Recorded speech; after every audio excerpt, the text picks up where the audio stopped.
One of the greatest threats would be radioactive fallout. Uranium fever. Where fallout is heaviest, it can even kill those who have not taken proper shelter.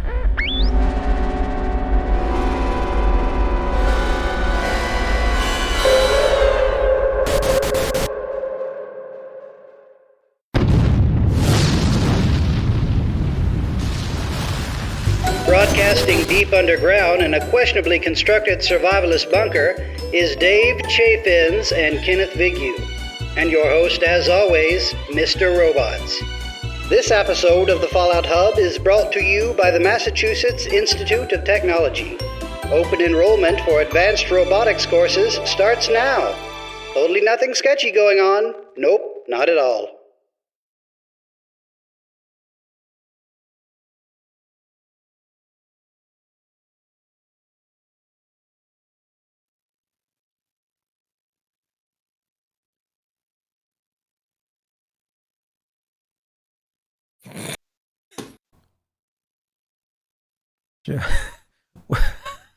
I guess we're live. Oh, we're here. Who hit the live button? We're like, Are we live? Are we live? Are we good? Welcome. We are live. Welcome, everybody. Somebody hit the live button. I guess we're doing a podcast. Hey, How did that happen? how did that happen? We've been stuck in this vault too long, and now we're all of a sudden hitting buttons again, and boom, we're live. Welcome, everybody. This is the Fallout Hub. I am your host, Tom, or Robots, and I am here with my button-pressing friends, Ken from Shadowfall 76 podcast. Ken, how you doing? Well, tell me your feelings, Ken. you know, Tom, we are How do you feel today? we're 25 days into 2022, and I've seen a lot, my friend. What haven't you seen? I've That's the real question. the new plague, which is NFTs. You know, it's infected a lot of us. You know, some of our bright shining stars of music. Yeah, I bought. I posted this on Twitter. I bought Microsoft the other day. Like the whole company. Yeah. I paid like $2,000 for an NFT of an image of the news article about Microsoft purchasing Blizzard Activision, which I was proxy told means you own it. Means that the person who sold it to me told me that means that I now own Microsoft. So you do. It's on the block and tackle. Yeah. So at any point you can open the tackle box, and your shares are right there. Yep, right there. And I've been trying to get a hold of everybody else who works for me now. That part hasn't been going as well as I expected, but as soon as I get more information about Starfield, I will let everybody know. Let us know how the cease and desist gets done. That I own Bethesda. So, but also we have Dave Chafins here. We have to announce him as well. Dave, I've been watching you spackle things on Twitter. Yeah, I do. Yeah, I've been doing some spackling and some joint compounding. I also I do have an announcement. I have bought a digital space in the metaverse of Fallout 3. I now own the Republic of Dave. Anyone who goes there, anyone who goes there in the game, they're gonna have to pay me a ghost cent. Dave coin? Dave coin, yeah. If you could just pay me in Dave coin, which are really just those chocolate doubloons that you got from in kindergarten when you found some treasure or something, and they have the foil wrapper. That's Dave coin, which really has. I mean that there's a gold standard there, so does it have I'm pretty pleased with my purchase. Big D on it. Yeah, big D with a money line through it. I slapped a big D on it. Tom, is that what you want to hear? Dave's got a big D, everybody. So welcome back to the show. As usual, we're off to a great start. We're off to our normal. I do have to warn Dave, though. I lost my shirt in investing in wacky wall walkers back in the day, so got to be careful. Well, your shirt is already off. He's got a big D. It sounds like we are right. We're getting in position for this episode. Oh. Oh. Oh no. Oh boy. No. What an awkward segue into Fallout. Yeah. You know, Speaking there's of an anal irony. probes, this episode is going to be about This episode is aliens. sponsored by anal probes. What are we talking about this episode? Well, hey, we've taken a few weeks off. It's been the holidays. I've gotten sick over the last few weeks, so I'm recovering. So if I sound a little funny, I apologize. But we've got an update on the PTS for Fallout 76. We've got our man in the streets, monster in the sheets, Ken here has been That's a classic. mutant. That's a classic joke. Mutant in the Sheets has been out in the field, out in the PTS, taking a look at some alien behinds in order to tell us what's going on with those wacky Zetans. And we're going to be discussing that today because we've got a new update on the horizon. We've been looking on that horizon. There's been little lights flying around in the sky, and they're getting closer and closer. But Ken has been up close with our Starfield friends. Mm-hmm. Is this the link between Fallout and Starfield, Ken? You know, Tom, yes, no. What? No. Yes, no. Yes, no. Yes. No. I was still reeling from the monster in the sheets. You know, before we dig into that, because That's a compliment. That's a compliment. As wacky as it is, there was some chatter about aliens aren't canonical to Fallout.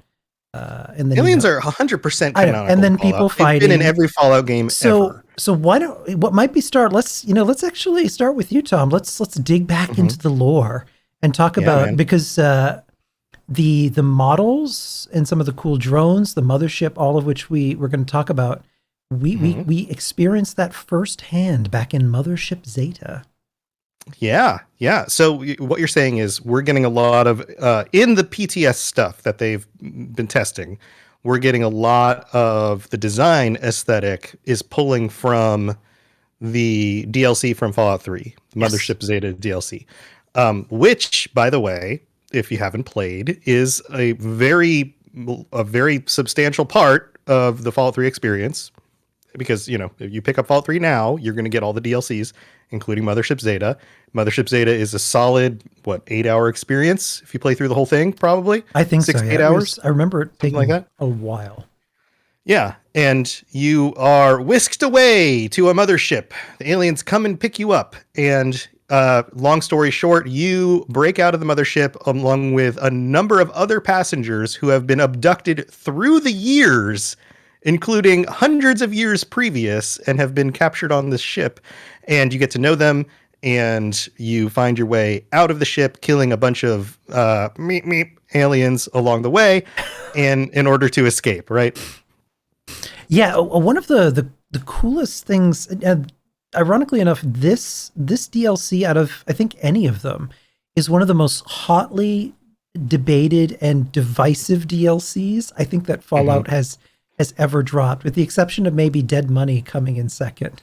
People have really strong opinions about the Mothership Zeta DLC.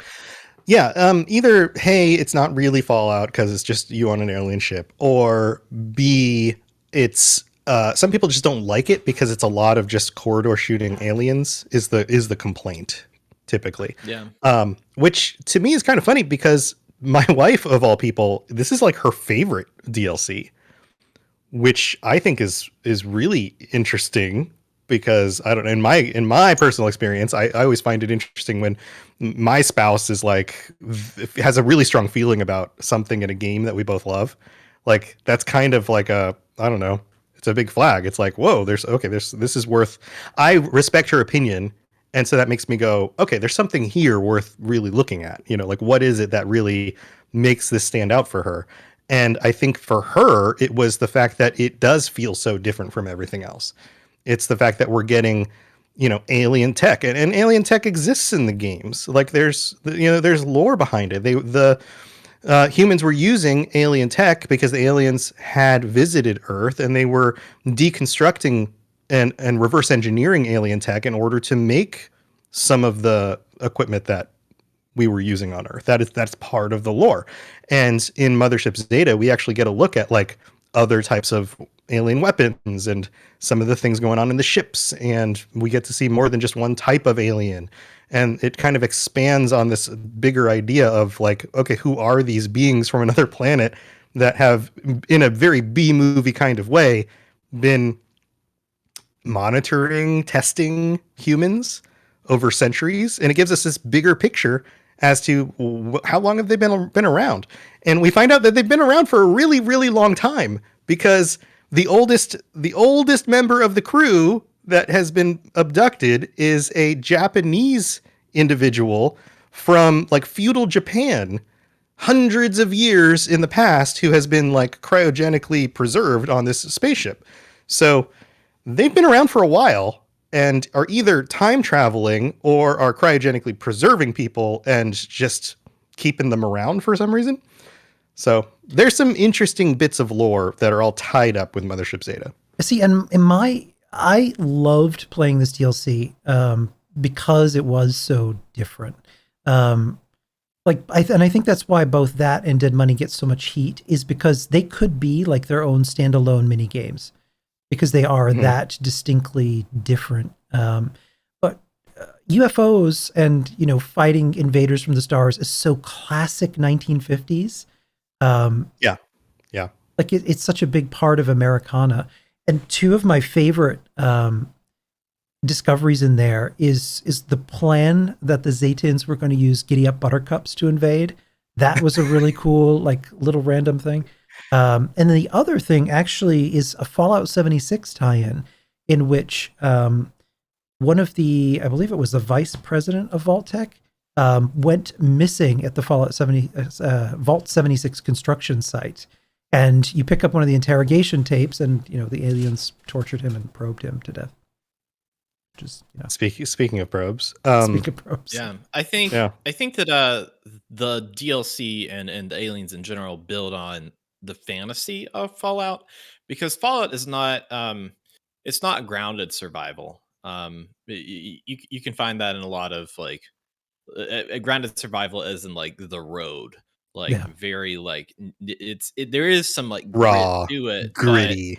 Right. There's some wackiness that has been baked in since the beginning. I mean, everyone's running around in like these really obnoxious vault suits, like just from the get. Like that seems a little bit out of place. Like, you know, most people would be in like a bunch of rags or whatever. Like there is a fantasy to it, and I think bringing in even in like Fallout 3's time, bringing in more creatures, bringing in and kind of expanding the fantasy of it is an important thing if you want to, you know, make it the property that it is today.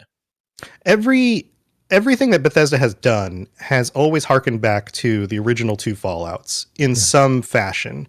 And they may have expanded in some directions more than others, but at least they've referenced some core from those original two games. And if you look at the original two games, the core has been a combination of survivalist, post-apocalyptic, like the darkness side of that, like Dave, you know, mentioned, like the road, that whole, oh my God, the world is ending. Is it even worth surviving? What do we do when everything seems bleak? And then the whole other side of that is the pop culture, 1950s, 1960s, B-movie, pop culture reference side of it, which is totally baked into Fallout 1 and Fallout 2, with references to B-movie sci-fi and all sorts of everything to, you know, from, I can't remember specific names of the films right now, but movies with these like aliens, you know, visiting Earth and abducting people, to Blade Runner, with the gun from Blade Runner showing up, and all of these other films along the way. There's constantly been references to these things in the games. So to take a time out for a DLC to say, okay, let's explore that side of it a little bit more, or to spend a little bit more time in something like Fallout 76 and focus a little bit more on the wacky side of it, which tends to be the case with Fallout 76. It's consistently more wacky with the further we get into Fallout 76, especially with these little updates and the events and things, than the core storyline. But you go back and look at the core storyline, and it's pretty dark. The things that happen before we get out of the vault are very dark. Everybody dies. Nobody actually is able to cooperate in order to resist the plague. All of that stuff is very dark. So there's still that balance there. Yeah, and I mean, there's a really cool death ray that you get to play around with and shoot at the earth, and you don't know where it's going to hit. Could have killed a bunch of people. You don't know, but it's fun to push. Fun to push that button. It's fun to push the big red button and just watch what happens. I mean, that's the core principle of curiosity. It makes a fun noise too. It's like Pashum. So wait. So this is in the PTS right now. There's a death ray. No. I'm talking about Mothership Zeta. Oh, okay. Where Okay. I didn't know if we transitioned into something that was actually you're able to do in the actual event. Like, you actually get a death ray in the event also. So okay, can we I'm transition ready to do into that something stuff? to someone's camp other than dropping a nuke on it. Let me have a giant death ray that that I can shoot at someone's camp where it just goes Pashum. And then eventually it turns into a 2400 baud modem. I mean, if you have the satellite signal grenade, I mean, that's close. That's pretty close to a giant death ray that's going to shoot it at a camp, but not exactly alien, more military tech than anything else. So we've hit kind of the foundation for this stuff. Now, what else is? Were there some other ideas, some other questions you had, or can we transition? Because I'm excited to find out what is in this update. So aside from the actual design of the aliens being carried forward, so in terms of their look, they look the same. They have different classifications. There's a Captain Alpha, Captain Omega, General Zeta, and Lieutenant Kappa in terms of different variants. Now, if you got the Fallout 76 survival guide, are they all sorority girls? They are. They're all like posed up. They've got. They sell Samoa Zetian Scout cookies. Okay. But instead of coconut, it's people. Soylent cookies. Soylent Samoa cookies. That sounds delicious. Soymoa cookies. Soymoa. Oh my goodness. That sounds like something The Rock was going to try to sell me for protein intake. But also the drones that you saw in Mothership Zeta, those cute little flying robots that look like the little hamburger flipping one from Batteries Not Included. That's a reference. A movie that nobody outside the 80s has seen. Oh my God. Everybody younger than 30 is just like, what? That was my favorite movie when I was a kid. So getting into the event. So it's a triggered event that happens every hour on the hour. So kind of like Fashnacht. And the mothership will appear in the sky over a few different places. Each time I did it, it just happened to take place at Charleston. So it hung over the Capitol building. And you're immediately introduced to a man named Homer Saperstein. And we don't know a lot about him now. He's a completely new figure. He has a very unusual way of talking. Like there's something... Pause. Dave, how does he talk? With the name like Homer Saperstein. What do you think he sounds like? What do I think he sounds like? I think he sounds like this. I'll do my impression. Hello, me, Homer Saperstein. And then it's like somebody that is, you play the tape in reverse and then record it and then reverse it. Like the little midget guy from Twin Peaks? Yeah, exactly. It's been once a year. Yeah, that's how Homer Saperstein sounds. Wow. Okay, I totally didn't expect that accent. Yeah. All right. Anyways, how does he really sound? Not like that at all.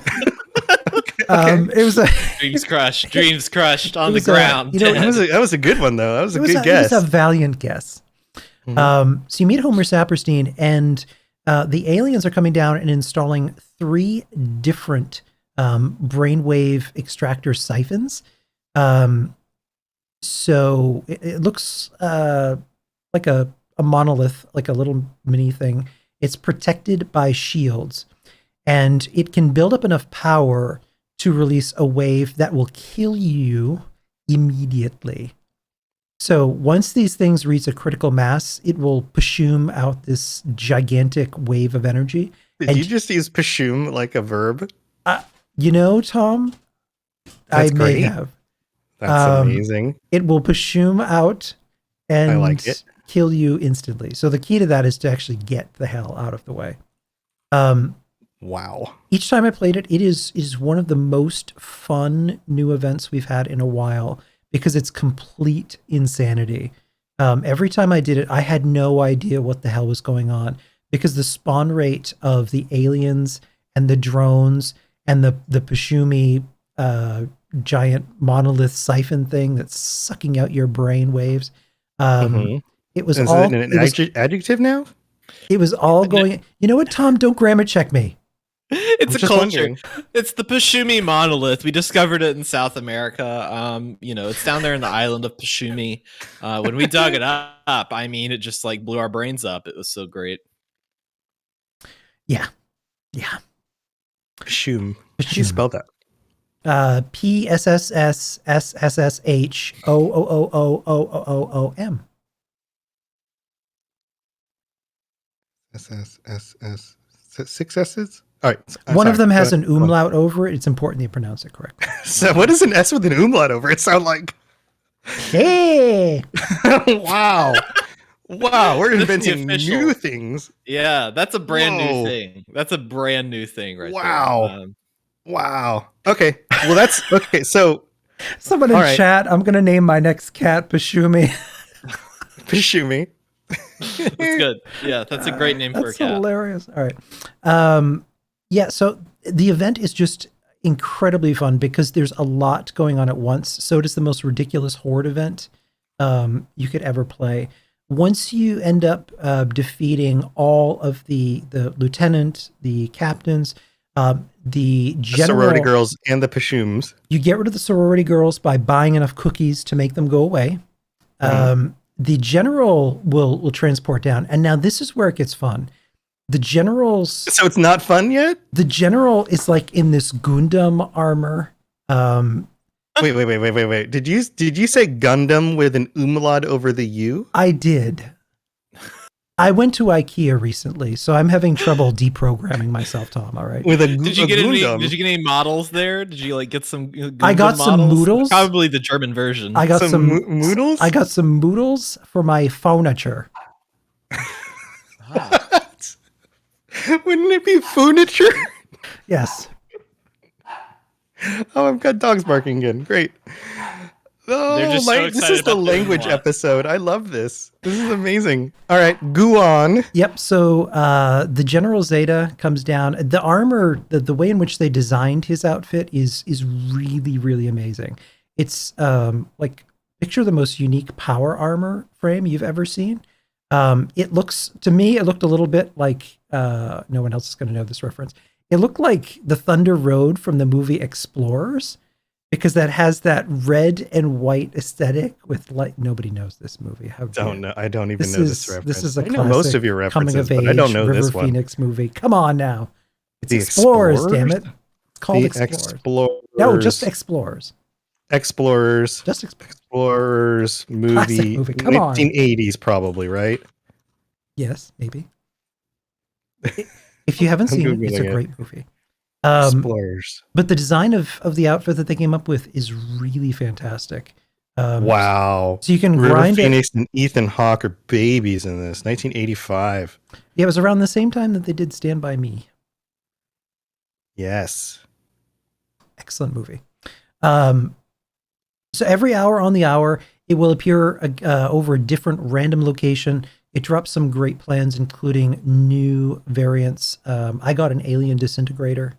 It'll drop some other cool plans. So that is the event, but there's a few different interesting updates that also dropped related to this. Now, Dave, Yes. in your travels across the land, what can you tell me about one man named Indrid Cold? Yeah. Oh boy. Oh boy. Indrid Cold I don't have my book on hand. I could pull out the book and start reading the Gospel of Mothman. This could be an entire podcast by Dave Chaffins. I mean, it could be, and there probably is a whole. I think there actually is a whole Injured Cold. I feel like you episode of guys Bald covered Boys this, out yeah. there. As like an anticipation of this happening.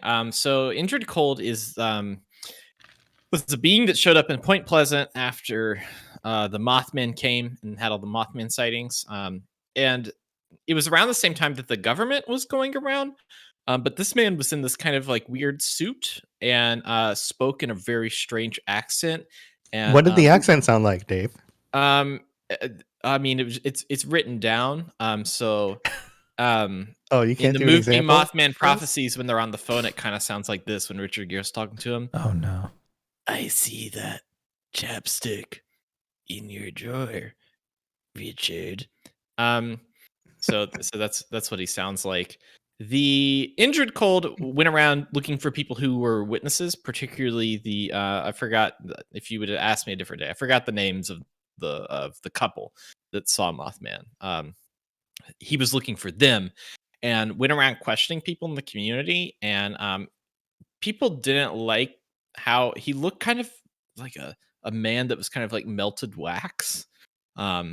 A lot of the accounts of that. There are other accounts of Injured Cold being spotted across West Virginia, up the road from where I am. Apparently, he landed in a giant lamp that looked like a sideways chimney. As one and, does. Questioned a driver on the road where Point Pleasant was. There's also been sightings of him across like Roswell, a lot of different stuff in the West where it's just more alien activity out there. Because when you land in a giant chimney lamp, you don't stop and buy a map. Yeah, and when he stopped in that giant chimney, he told this man in telepathy that he was from the Gamides system, and that he was here to investigate something. People treated him like a hostile entity for the most part. And not very much else is known about him. There's some detailed descriptions and drawings of him, of people that were witness to it. But it was kind of the aftermath of Mothman. It was kind of his role. And around the same time too, we also had the Men in Black show up in Appalachia. Will Smith and the other guy. Yeah. It was John Keel that actually Space. named them Men in Black. He was the first person to give them that name, the MIBs. Yeah, the Men in Black were actually pretty active in Appalachia because they were also the ones that managed the like historically managed the Greenbrier bunker that's under, I guess you call it the White Spring bunker in this scenario. But in times like people that own the hotel wouldn't exactly know about the giant vault that housed all of Congress underneath them, and so they would be looking through their books and be like, hey, these employees are being paid a lot, and there's this like missing space that we're just like diverting electricity to. What's that for? And about like when they came to that conclusion, they were visited by men in black suits, and they were like, hey, yeah, you can't know anything about this. I'm sorry. You're just going to have to accept this. And then they did a dance number. Mm-hmm. But they were also there for the Mothman event and the Flatwoods monster sighting, the Men in Black. Well, I brought them up because there is a new random encounter that you will find with this update that is dropping in March. That's up on the PTS now. So if you're wandering the roads, and it's completely random, so you have to be at one of the random spawn spots in order to come across him. But he's labeled as the emissary. And in the game files, if you actually look at what the character is named in there, the character is named Men in Black or Man in Black. And if you listen and sneak up to him, his dialogue is actually really interesting. One line is, Carol, memo to the bosses, they have arrived in Appalachia. Carol, find out when Venus will be at its zenith. Results positive for Zetanium. Sample acquired for further consideration. Initial contact force numbers currently unknown. Epsilon protocol will commence. The witness is nearby. Intel acquisition and negation will begin momentarily. Zetanium? Like Zatananium? I'm assuming that that's what that is. Yeah. Huh. We had ultrasight, and now we're getting Zetanium. So what's unusual about like the way in which the person is reporting, they're just talking to nobody. He's just standing in the road talking out loud. And it reminds me almost of Twin Peaks. Yeah, because Agent Cooper has that cassette player, and he's talking to the secretary. Yeah. You never see the secretary. No, but it had that same kind of feel. But that particular, the last line, the witness is nearby, intel acquisition and negation will begin momentarily, is a little ominous. And I couldn't tell if he was referring to me or maybe something else. You're right. Yeah. Who are they talking about? And what did they witness? And the dialogue is random, but the two encounters that I had, one was all of those lines. And you can talk to him and he'll talk for you a little bit. And then he'll wipe your memory. Like he'll flash, everything kind of fades away. And then like actual Men in Black, the movie. Yeah, exactly. And then, when the fading electricity buzzing thing goes away, like, there's just an empty roadway. The second unusual encounter was the same kind of thing, named the same thing, but the dialogue was completely different and way, way weirder. So the first one, it seems like it's a human agent of some kind communicating with someone, maybe investigating aliens. The other one didn't talk at all like a human and had really weird dialogue. He was asking things like, when was the last time you laid supine in a field and gazed at the celestial bodies in the sky? Many may not know that when Andromeda Galaxy reaches its peak brilliance, the new age of humanity will begin. Wait, I mean, that's what I say to people when I randomly run into them at the grocery store. I mean, that's what IKEA employees say to me all the time. I don't know why that's so weird. Could you please move out of the way so I can reach the eggs? And by the way, when did you last lay randomly supine on the and gaze up at the stars? But the dialogue was weird and odd enough that it almost seemed like there's two different versions that you can run into. One that clearly is a human agent and one that clearly has something weird going on there. So you can talk to them, and that second one, the same thing. If you talk to them, they go away. Now, here's where things get interesting. If you attack them, any of them, and kill them, there's a 50% chance they will drop a unique item. And that item is a mysterious key. And if you go back to Black Mountain Ordnance, you go to TNT Dome number 8. And there is now a card reader outside the dome. When you scan that key, the key is instantly destroyed. So once you go in, you can't go back in unless you find another key. Going inside, you actually find an alien autopsy room.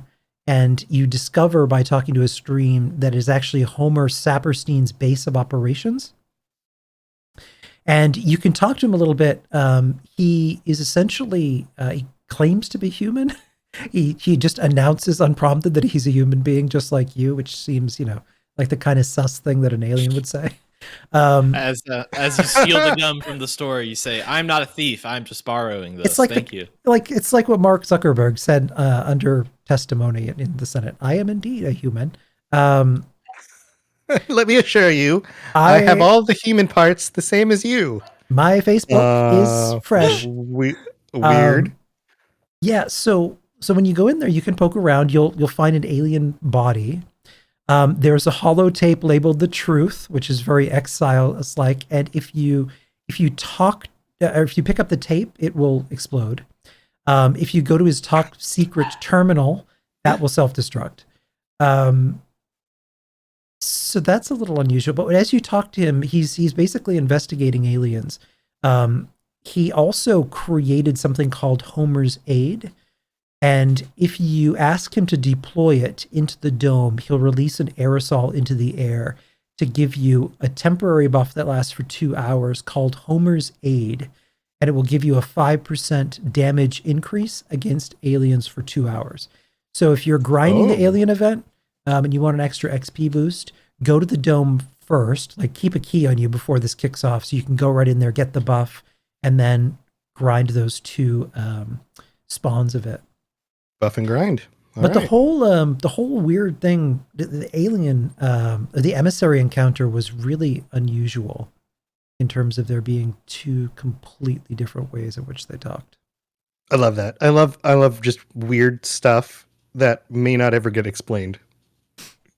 It sounds like that they've incorporated Injured Cold into the Fallout pantheon of West Virginia cryptids, which I kind of expected for them to, just in some of the clues and things that they had kind of left before.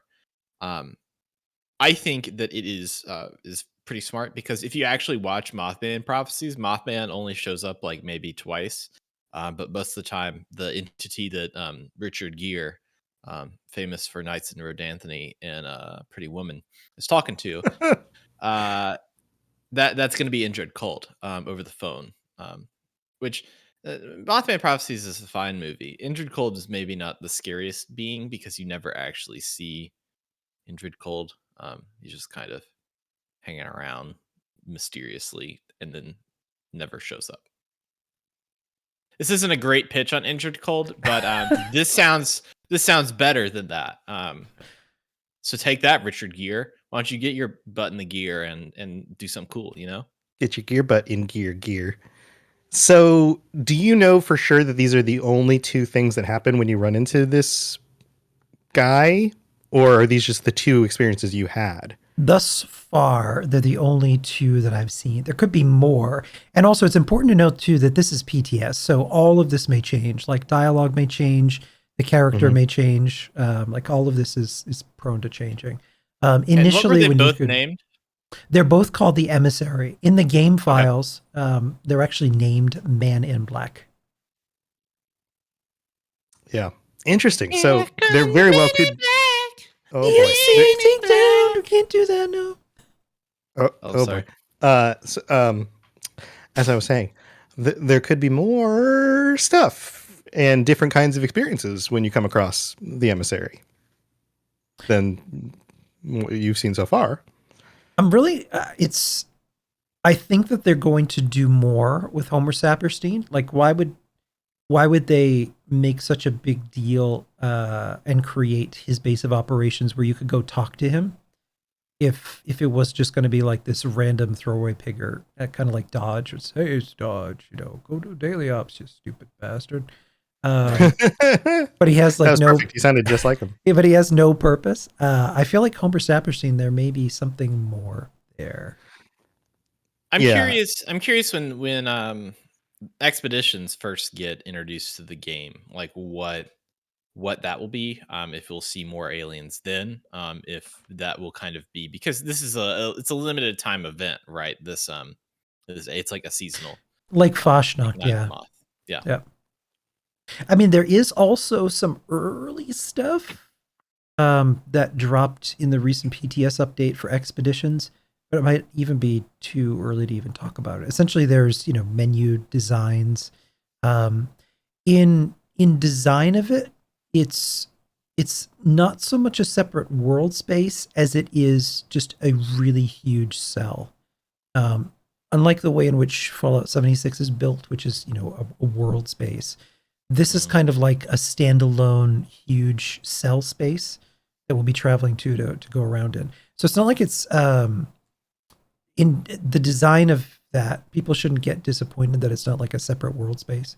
It's just a separate cell from the game where you kind of go to, and it's a whole big world in there. My expectation has been similar to what I think it started with Far Cry 5.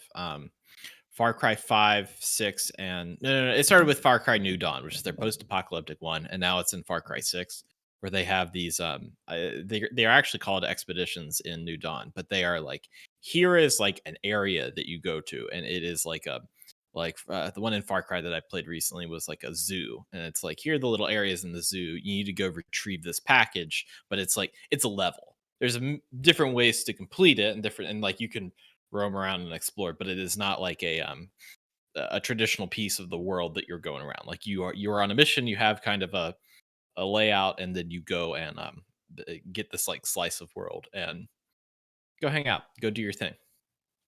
Yeah, but I think just to temper expectations, because I think what people want is something that's like a whole new huge map the size of Fallout 76, and the pit is not going to be that. It's not going to be that No, big. That so- map, I mean, the map is 4 times the size of Fallout 4. You know, like Yeah.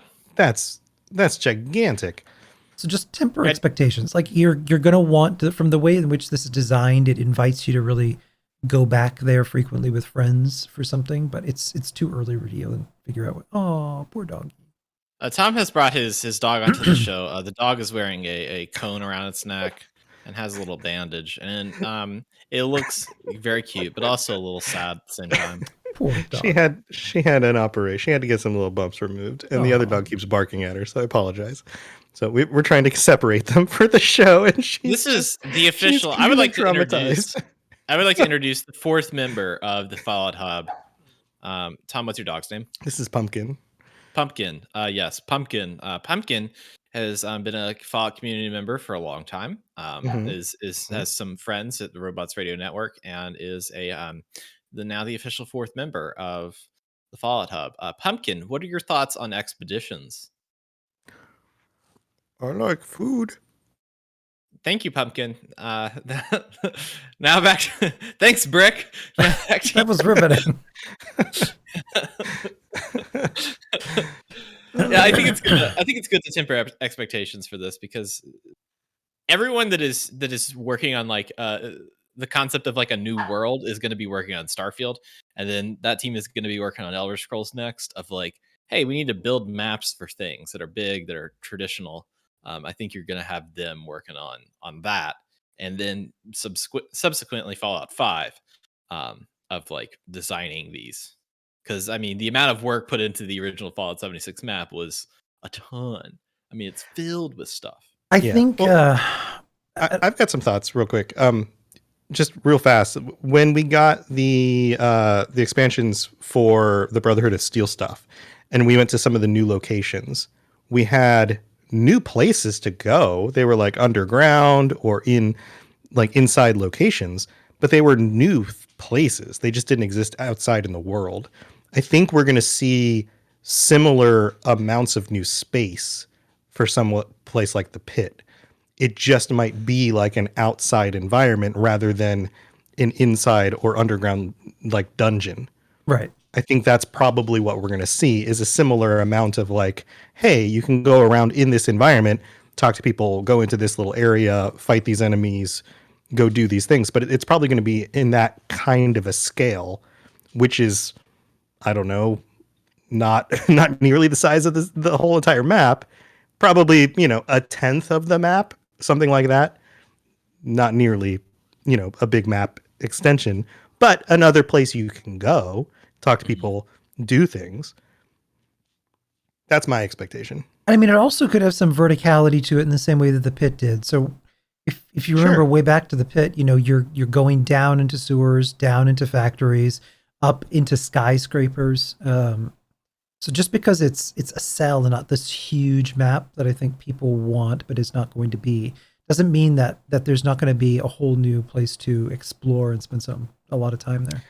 The other possibility is something like what they did with Vardenfell, or Morrowind, in the Morrowind game, and translating that to Elder Scrolls Online was an almost 1-to-1 ratio kind of thing, just scaled for the other game.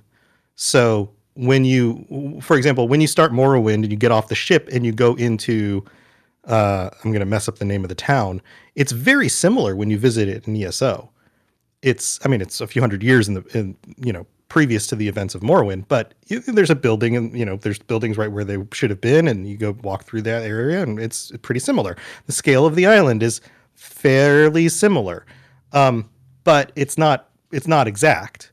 And I think if they were to take something like the design of the pit and kind of move it over, because it was a DLC expansion sized zone, and move it over for Fallout 76, and maybe could even take the geometry directly from something like Fallout 3 because it was technically part of the same engine and just work it into Fallout 76. Maybe that's possible, and retexture the zone and put in new characters and enemies and things.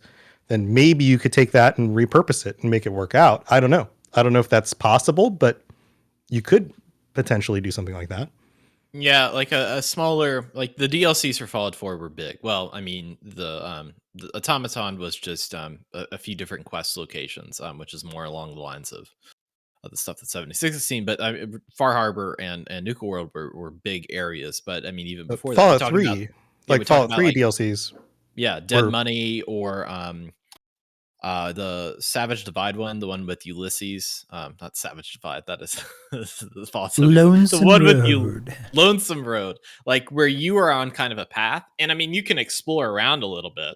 Like there's like The places New Vegas to ones. go. Yeah. Yeah. And same thing for Mothership Zeta or Operation Anchorage. Like the pit isn't that big of an area, Right. when you compare it to like Point Lookout or Oh yeah. Yeah, you know, it's not it's not Far Harbor by any means. right. And I think that's, and there again is the expectation game. Like I think a lot of players want Far Harbor, like a Far Harbor size map, and I don't think we're gonna get that. Yeah, I don't think we're going to get that either. But I would rather have more often expansions and them be smaller than wait longer to get bigger expansions. Yeah, particularly with how much there is to do in that area. Going back to DC, you know, visiting some of the other places. There's a lot of surrounding areas to check out. Yeah. The other cool event that did drop as well, if you ever wanted to beat up robots, you know, like What? we've all wanted to, Everyone here has wanted to beat up robots. What did I do? I mean, I tell some bad you jokes. know what you sometimes. did. We're looking mean- to move our 4th Fallout Hub member up to the official 3rd one, and so we're gonna beat you up. Oh, you hear that, Pumpkin? Pumpkin seems excited about the concept. Or Look at the food. tongue. Yeah. She's hungry. She hasn't eaten in a day because she's been in surgery. Aw. Mm. Yeah, Oh. the other cool event is the new event in which you can actually fight waves of robots, which is kind of cool. So that's another fun event to do. I've only seen it. I didn't get a chance to do that one yet, although I really, really want to. I love breaking robots. I love how like their pieces fly off and crap. That's always fun to me. From what I watched, it looked a hell of a lot of fun. That's another cool event that you'll be able to do. And it reminds me a little bit of like Fight Club 76. But instead of players, you're going up against robots. Like it's a gladiator arena. So you're going in there, the doors closed, there's like flamethrowers and, you know, waves of robots. It looks pretty cool. It sounds cool. Yeah. Well, do we have a date yet on the DLC? I do. Well, March. Just March. In general? Sometime in March. Sometime in March. Right.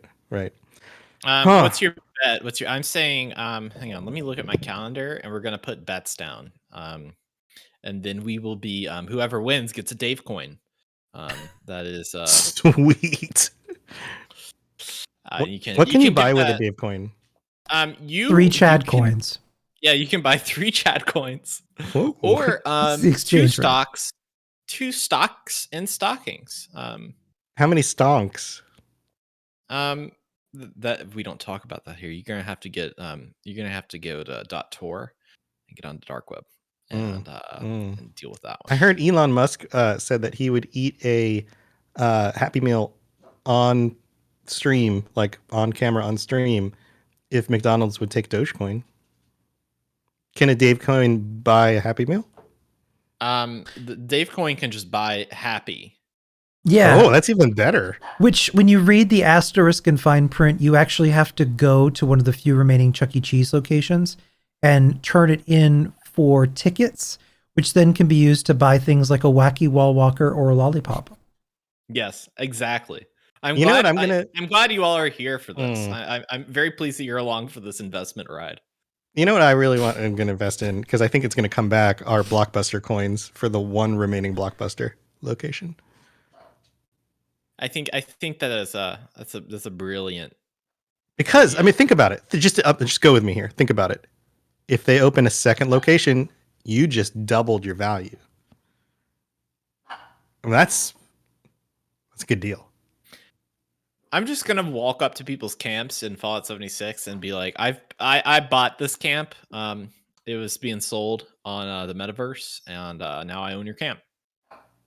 Yes, I bought an NFT of your camp. You gotta take a picture of it first. Yep. I took a picture of your camp. I minted it. I'm gonna put it in the Raiders frame, and then it's mine. That's how that goes. Works. Start a website called Rad Ocean. Yeah, exactly. 100%. I pulled up the dates thinking that we were gonna make a bet, but I'm gonna say that March the 15th. That's a nice even date. There are 5 days in March, 5 Tuesdays. Normally it releases on a Tuesday, right? Yeah. I was thinking the same thing, but I was thinking later. I think they're pushing it back to the 22nd. Oh, 22nd. Bob, I'm gonna bid $1. All right, The first. No, right. $1. What, like today? No, you think it's coming out today? No. The price is right. Like the $1, you put up $1, right. You can get every single amount above or below. Well, above, not below. But the equivalent of $1 in a calendar would mean like 1 minute from now. So therefore, anything from this moment forward. So your bet is 1 minute from now. I think so as long as we've lost everyone. I think everyone is lost. Wait. So your bet is as long as it launches before the 15th, right? I'm gonna say because that's Dave's bet. March 13th. So Sunday. It's going to launch on a Sunday? Yes. I mean, that means it covers. I mean, technically, you could win by like Monday. I feel good about like numbers like 313. I feel like there's a memo somewhere in Todd's office, like 313 kids. Let's do it on the 313. See, like Prices Right's rules are you can't. It has to be above the number you bet on. All right, listen. There's a reason that I need Happy to call Gilmore a friend. Punched you, Bob Barker. That's the rules. I'm just relaying the rules. I'm just the messenger here, guys. I'm not saying we have to stick by the rules. I'm just letting you know. If we're going Prices Right's rules, then you better vote on the 1st. Because then you get the 1st through the 14th. Let Ken vote how he votes. I'm going to call a friend. Okay, who's your friend? Okay. Dave. Hi, Dave. Wait, you can't call Dave. Dave's a competitor. I can call whoever I want to, Tom. We've completely lost hello. it. Ken, you got 60 seconds. You got 60 seconds. All right, we're on the clock now. All right, go ahead. What day should I pick? Is it Abraham Lincoln? Abraham Lincoln. It's Abraham Lincoln. But wait, it could be the day before. I'm not sure. Oh, what's our time? Is it the call's ended. He's gone. Oh, you ran out of time. Yep. I feel like we've run out of time. You want to 50-50 it? No, we're going to keep the bets how they are. And don't ask how they are because I know. All right. Whatever I'm going to take the 3rd Tuesday. Okay, yeah, 3rd Tuesday. That's wait, the 3rd Tuesday, isn't that one already taken? The 3rd Tuesday is the 15th. That's the same thing Dave said. Dave. No. Dave lied. Okay, Dave. Why are you a liar? Here's the thing. I will do things very different and take the 3rd Tuesday. Tom, let's end the show. Let's do it. Let's end the show. Thanks everybody for tuning in. I'm sorry that we are totally incompetent when it comes to dates and figuring things out like this. But thank you for tuning in. We hope you have enjoyed the show. If you have, please leave us a review with positive words and 5-star ratings on Apple Podcasts, or Spotify. You can do that now. You can You drop can us a also- rating on Spotify. You can also leave us a review that tells us it's 20 minutes before we get to the content. We like those too. Yeah, we like those too. But We you know. front loaded today. We front loaded. We did. Beyond Also, that, sorry about the barking dog. I can't help it. The other dog wants to bark at the dog in the head thing, and I can't keep it from happening. But thank you for tuning in. You guys have anything we want to share before we go out? Before that, the scoreboard will be winding down in March. Some of the cool new things that came to the scoreboard, though, and one of the cool things that we haven't talked about yet is the addition of Pirate Radio. Pirate Radio. So Pirate Radio is a new radio station that has been added with uniquely written classic radio dramas. That came Isn't from that the already Bethesda in the team. game? It is. Already in the game. It's in the game. They're going to keep updating that with new stories with each update. Also with patch 33, we'll be able to build our own pirate radio. So you'll be able to have a radio in your camp so you can sit on the porch with your dog Rusty. Listen to those tales. Share the rusty tales. This has been an episode of Pirate Radio. Yeah. I have some stuff to talk about to kind of show off here that I've got going on in my life. I've got a new podcast. Whoa. Whoa. It is a Fallout podcast where Whoa. we play the Fallout role-playing game, which is a tabletop role-playing game. It's called Rad Rolls. It's on all podcast services. I've got a group of about 5 people together to play this game. Their characters are from the NCR, Capital Wasteland. I've got one guy that is from the Indianapolis 500 track that is from a race car group, and they're on like their own Rumspringa for like building cars. That's pretty cool. It's pretty cool. It's all set in an original setting. It's Southern Louisiana. So expect New Orleans-y things. New Orleans is still around. It has a different name. We just put out our first episode last week, and we're doing episodes every Friday. They're not like most TTRPG podcasts you hear, like 3 hours long. Our episodes are just like 50 minutes, so it's like you don't have to sign off your life to listen to one of these. It's decently sized, and all of the proceeds that we make from any like ads, since there's like 6 people, we're not going to split it. We're just going to put it towards Extra Life, and you can actually donate to our Extra Life, and there's certain tiers to get shout outs on the show, or if you want to like add an NPC to the show and name them like Farty McFartpants, or just name them after yourself, whatever you want, you can also do that, and that's all through the our Extra Life page that we have. So Awesome. That's what's going on. What if your name is Farty McFartpants? If your name is Farty McFartpants, I believe that you stink. That's not fair. That's Just mean, because your name Dave. something doesn't Dave's mean that mean. you are. Oh my god, barky dog. You got anything else going on, Ken? Yeah, we're writing 3 scripts at once for the Chad Show and working towards the ending of season 2, which should be around the fall, just before Christmas, which will see us end things in the war for Appalachia. We have some pretty exciting special guests coming up for that.